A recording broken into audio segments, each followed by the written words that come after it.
Hi, I'm Rachel Garner, Senior Researcher with Specialty Employment Services, Inc.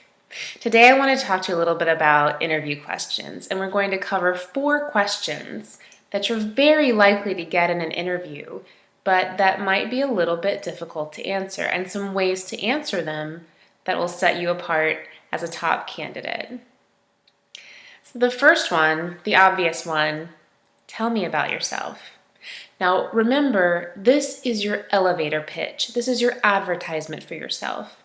So it needs to be succinct, focused, and engaging. Don't worry about making it seem like it's off the cuff, or you just thought of the answer, or you just realized you would be asked that question.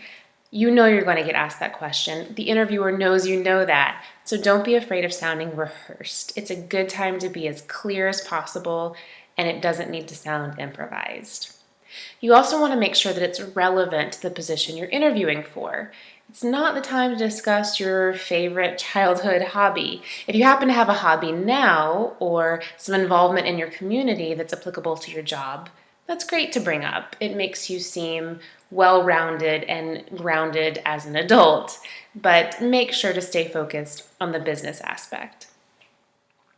Another question you're likely to get is one about conflict at work.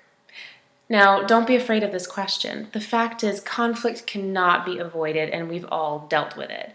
What the interviewers are looking for is a brief description of what happened and how it was resolved. So you'll want to explain the importance of that resolution, that you understand the role that you played in the conflict, and what you learned from it. Your future employer is going to be far more impressed by a candidate that learned from a situation of conflict than one who has their head in the sand about there being no conflict at all at work. Something else you're likely to hear in an interview is, tell me 3 weaknesses. Now, these need to be real weaknesses, things you really struggle with, and not just strengths masquerading as weaknesses, like I'm too dedicated to my work. Your future employers want to hear things that you actually struggle with and what you do to learn from them. So what you want to talk about is how you manage those weaknesses, what you've learned from dealing with them over the years, and how you use your strengths to minimize them. The last question we're going to cover is, why were you fired from your last job?